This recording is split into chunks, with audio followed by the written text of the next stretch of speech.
Now, NDE Radio, a weekly exploration of near-death experiences and similar encounters with the other side. Now, here's your host, Lee Witting. Welcome to NDE Radio with Lee Witting, whether you're listening on TalkZone, by podcast, through the archives of our ad-free shows on our YouTube channel, or connected through the content of our Facebook page. A recurring theme on NDE Radio has been to overcome the prejudice of various churches that near-death and other spiritually transformative experiences are somehow evil in nature and not to be believed. It's often the product of insecurity in many clergy that brings them to deny that God is still speaking in this way and acting as a force for good in the world. Today especially, it's imperative that mainline religions take a healing, compassionate approach to those spiritually blessed individuals that have been rejected in the past. Perhaps no one in America knows the evil of religious rejection more clearly than Mary Grace.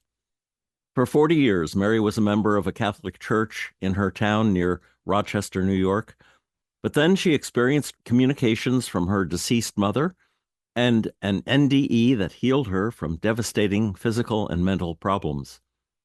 But when she told her priest what had happened to her, he told her to leave the church and never come back, and even sent the sheriff to tell her the same thing.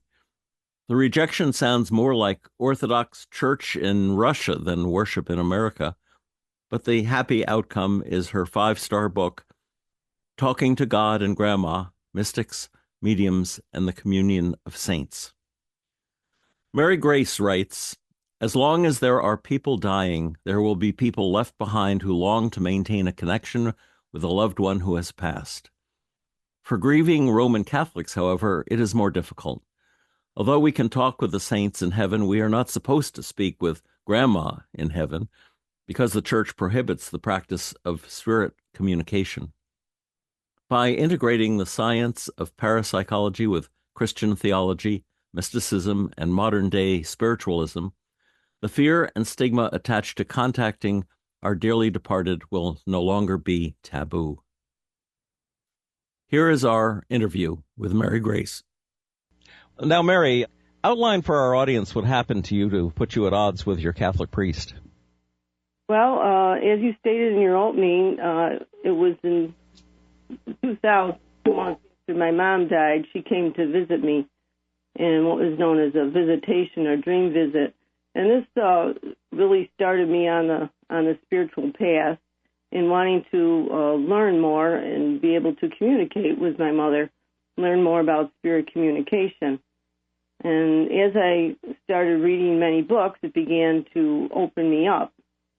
And one of the things I found in all the different books I read was to meditate. They all said the same thing.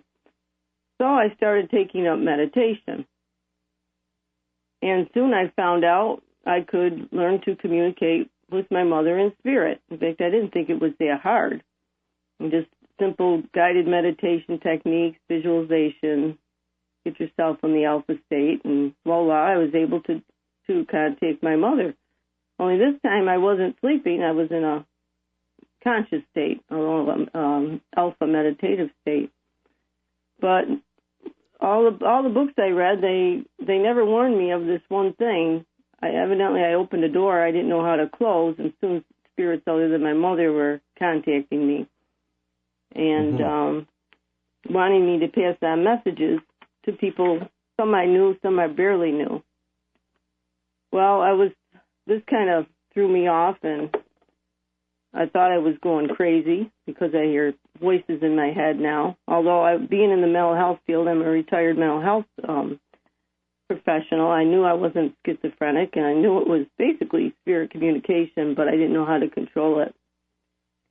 And what happened is at this time in my life, I was 41 years old and still grieving from the loss of my mother.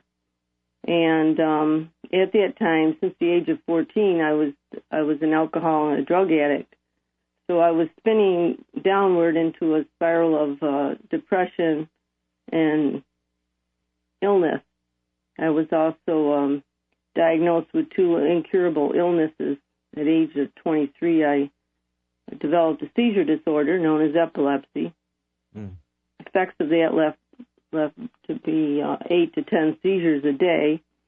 At the age of 27, I developed an incurable autoimmune disease called lupus, which led to 5 surgeries and a hole in my heart. So my body was slowly dying from an overactive immune system. I was suffering from major depression caused by the recent death of my mother. I had 5 doctors. I was on 24 different medications. And now on top of it all, I think I'm going crazy. So one day I just hit bottom, and many people know what that's like when you just hit bottom in life. And I didn't want to be here anymore. And to cope with it all, I always just increased my intake of alcohol and drugs. But one day I said I had enough. Because physically I was dying, but I wasn't dead. And emotionally and spiritually, I was already dead. So I just wanted the suffering to end, just wanted the pain to stop. So I just wanted to be home with my mother in heaven. I didn't know what to do, so I thought I did the next best thing. And I went to her gravesite to pray and to beg God to take me home, because I was no more willing a participant in this world. So, and that day was November 1st, All Saints Day. So I prayed to God to take me home and begged him to heal me or give me a sign that he hadn't abandoned me, because now I think I'm going crazy and I'm dying, but I'm not dead, and really living in kind of a hell, a limbo, because my body's just here. And what seemed like hours of talking to myself on the grave, I just finally admitted defeat, and I went home. And the next day I got my sign from God. The next day was November 2nd, All Souls Day. And what happened is that morning, I used to do a lot of amphetamines to help keep me awake, because the lupus made me tired all the time. And so I got up in the morning and popped a couple ephedrines and drove into the city. When I say the city, I'm referring to the city of Rochester, New York, because that's where I live, south of Rochester, in the Finger Lakes. And went in there to buy some drugs and some alcohol, and decided, well, I'll just also drove into the city because I wanted to buy this book. It was then Borders Bookstore, which is no more Borders, by John Edward, One Last Time. That was when that book came out. And I was driving down 390, which is interstate expressway around Rochester, when I got my sign from God. And most people are familiar with hearing a song that kind of speaks solely to you and strikes the chord with your very heart and soul. And, you know, when the words are exactly what you need to hear at that precise moment in your life. Yes. And for me, the song that came out of the radio was a song by the rock group Styx called Why Me? And all the words of the song described everything that I was going through the night before in my mother's grave, wondering why all these things were happening to me and thinking I had a curse on me. And anyhow, when I heard this song, I just knew it was my sign from God, and I just started sobbing with joy and relief. Tears running down my eyes. I'm driving down the expressway saying, "Thank you, God. Thank you for giving me a sign and for not abandoning me." And at the same time, I was aware that something was happening to my body. As I felt the electrical shock go through my body. I felt like I was struck with a proverbial lightning bolt of God, and quite calmly reasoned that I was probably undergoing cardiac arrest at that moment in time. Mm-hmm. So as I'm driving down the expressway in tears, just all I cared about was getting my sign from God. I was just so grateful. So here I am having a heart attack and crying, "Thank you, God, thank you." I managed to get my car off the road because I was right near my exit. And so I pulled off and the Borders bookstore was right there. So I pulled in the parking lot of the bookstore, and I turned my car off, and I happened to look at the clock. It was 5:15. I put my head back, and the next thing I know is that I'm floating up towards the brightest, most beautiful, wondrous light I'd ever experienced. And I was immersed in a tremendous force of love that permeated every cell of my body. And this light and love, it not only enveloped me, it became me. And we merged into one. And this was a level of devotion that was unlike any earthly notion of love I'd ever experienced. This was 1,000,000 times more intense. And as I was in this light and love, a peace and tranquility settled within my mind, and all my earthly and bodily cares just vanished. I was in no more pain. I felt like I was wrapped in a down-filled comforter. They engulfed me with a sense of security and tenderness. Like I felt like I was being tucked into bed by a doting grandmother. And as I was in this light, I just totally relaxed in a total state of surrender, because I was being taken care now and assured that everything was going to be all right. I was in that light to rest and heal. And at that moment, I recognized where I was. I recognized my long-forgotten Creator, my Father in heaven. I was home. And as I was in this place, my home, this light, this love made me feel like I was the most important person in the universe.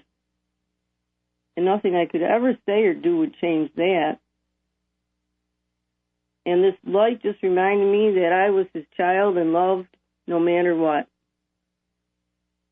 And I got to tell you, Lee, condemnation and punishment were concepts that did not and could not exist within the realm of this all-capable, all-loving presence.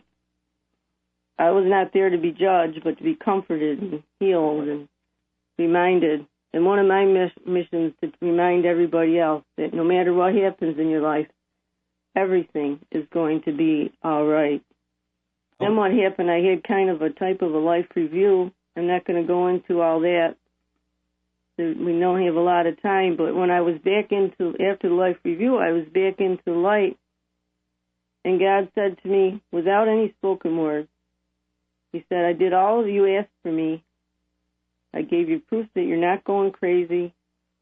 I gave you a sign that I had not abandoned you, and I brought you home. You cannot stay, however. You must return.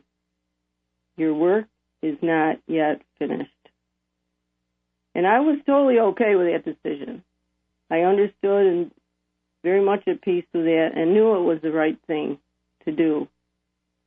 And as the light kind of pulled away from me, I felt myself being pulled backwards. And the next thing I realized, I was sitting back in my car in the parking lot of Borders bookstore in Rochester, New York,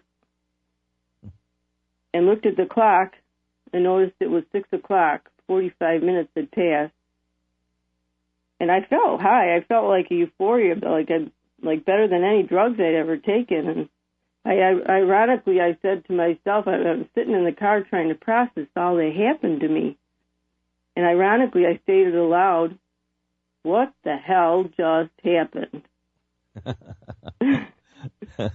Because I couldn't believe, and I sat there and I reached in the console of my car and I took out the drugs I just bought and the bottle of whiskey, and I looked at them and I thought, these things mean nothing to me anymore. After like 23 years of drinking and doing drugs, I thought they just look like penny candy to me because they meant nothing in light of where I had just been. So now, Mary, did your health improve after that? Well, yes, it did. What I started noticing immediately right away, my seizures had stopped.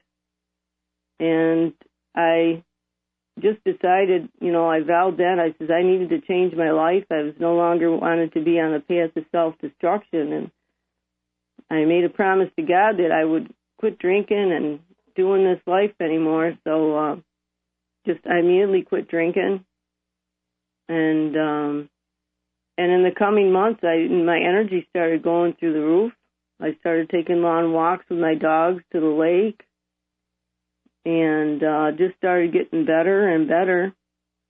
And eventually, I went to all 5 of my doctors, and I got my EEGs done, my heart, and EKGs or EEG of my brain and EKG of my heart, stress tests, and all the medical blood tests and anti-nuclear antibody tests. For those of you familiar with lupus, that's the blood level they take, and everything came back normal. Wow. And over a period of 6 months' time, I tapered off all 24 medications that I was on, and I was completely disease-free and free of alcohol and drug addiction. Now, at what point did you take the story to your Catholic priest?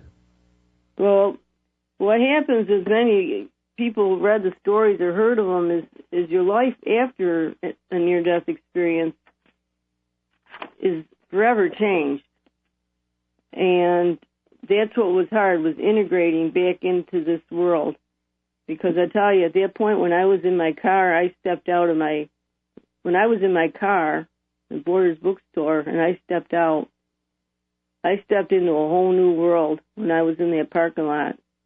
Because I decided I felt well enough to go in a Borders bookstore and buy the book that I went there for. I thought, well, geez, nothing's wrong with me. I feel fine. But it's like I didn't walk to the bookstore. It was like I floated. And my whole life changed. Everything, my perception of reality, feeling light and love from all people, just an intense connection and unitive experience, being at one with everyone. And then I became, I was living in 2 worlds. My heart was home and heaven with God, and I just wanted to spend all my time in nature with God, but it was hard to get back to doing mundane things like, paying bills and doing laundry. And so I knew I needed help. I was on an emotional roller coaster, and I didn't know who to go to. I knew if I was in the mental health field, so I knew if I went to a psychiatrist, they'd probably prescribe some medication and maybe 30 days in a hospital. So I went to the one person I thought I could trust and would understand. I went to my priest because I thought, well, this is a God issue, not a medical condition. So I went to my priest and set up an appointment, and I told him everything that had happened over the previous year about the after-death visitation from my mom, my own near-death experience, everything that was going on. He pretty much knew about my drugs and alcohol.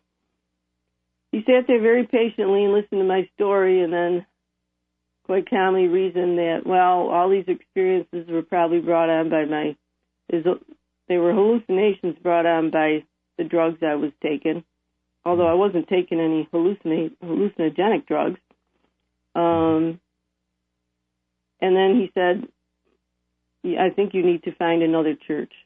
And I was like, what?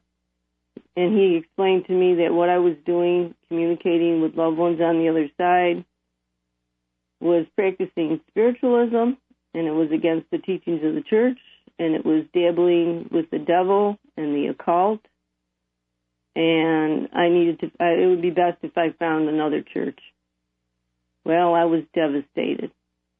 I left there in tears, and I remember going home that day and just sobbing in my husband's arms.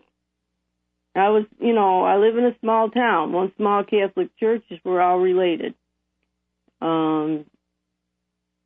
So where was I going to go to church on Sundays, So I continued. I thought, after a while, I got mad. I said, well, I've been going to this church for 40 years, baptized all the sacraments, right up through marriage. And at that point, that priest had only been there for 3 years. He was rather new. They move him around a lot. And So I continued going to Mass for the next 2 weeks. And then one day a sheriff, Livingston County Sheriff, showed up at my workplace. And he said, by orders of this priest, I was not to set foot on grounds of church property ever again, or I would be arrested for trespassing. Wow. So I was legally excommunicated from my church. But since then, you found another Catholic church that's much more friendly to your point of view, yes? Yes.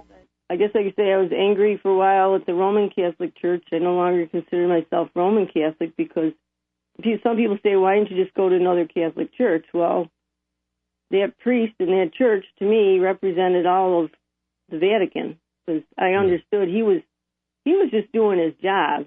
That was the rules of the church.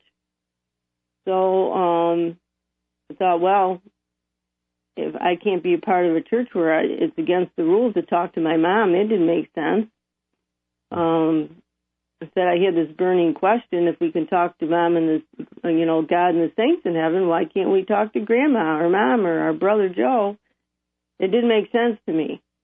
Absolutely. So yes, eventually I was led to another independent Catholic church in Rochester, New York, called Spiritus Christi, and it's actually they call it the Excommunicated Catholic Church. People laugh, but it's an entire church made out of Roman Catholic rejects. So it's filled with, people, gays, lesbians, unwed mothers, divorced. They have this really, what doesn't seem like too far-fetched an idea that anyone is welcome to come to their church and receive communion. And our pastor there is Jesus Christ. It's right on our church bulletin, and priest Father Jim says every week, this is not a Catholic table, it's Jesus' table, and everybody's welcome.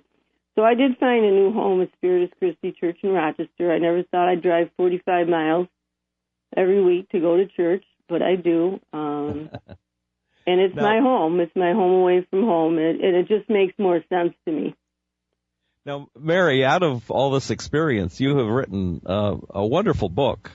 Well, I wrote the book because I felt an injustice had been done not only to me, but to countless of people like me who have a gift. They call it gifts of grace. You can call them psychic gifts or whatever, and are being ostracized from the church for these gifts. I think they should be welcome. People should be welcome just as the saints were. The object of my book and my mission is threefold. I want to teach that anyone can communicate with loved ones in heaven because we all have a sixth sense, and not only how to stay connected, but the importance of doing so, because this is where healing takes place. And thirdly, my mission is to teach that spiritualism or spirit communication is not an evil force of the devil, but a natural God-given gift that can be better understood through the science of parapsychology. So I take kind of a scientific view of prayer, of spiritualism, of all the supernatural elements that occur in the Bible, and explain that, science and religion are often saying the same things, they're just using different words. We're not that far apart. For example, the word, what I call clairvoyance, to be able to see spirit in the Bible, there's theological terms, it's called visions, or what we call clairaudience. In the Bible, it's called locution. So there's a lot explained in there, but the book is also a reference book. I recommend it for anyone who's in any type of counseling, whether it's mental health counseling or spiritual counseling, any type of ministers, because sooner or later, if it hasn't happened already, somebody's going to come to you with a paranormal experience. And this book teaches, it's like Parapsychology 101. It will help you to understand all about the paranormal and how to better counsel those who are having these experiences. Because for me, one of my statements is it's very normal to have a paranormal experience. And for people, when they have these, it's best to have some compassion when they go to their ministers or priests or psychiatrists or whoever it is they're seeking help from, rather than being told that they're, practicing devil worship or something. My thanks to Mary Grace for this interview and for writing Talking to God and Grandma, Mystics, Mediums, and the Communion of Saints, available on Amazon.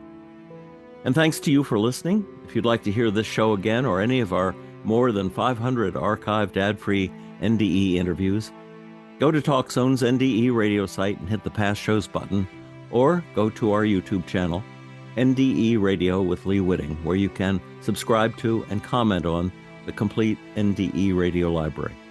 And listen next Monday, 11 a.m. Eastern at TalkZone for more NDE Radio. I'm your host, Lee Witting, saying, once again, thanks for listening.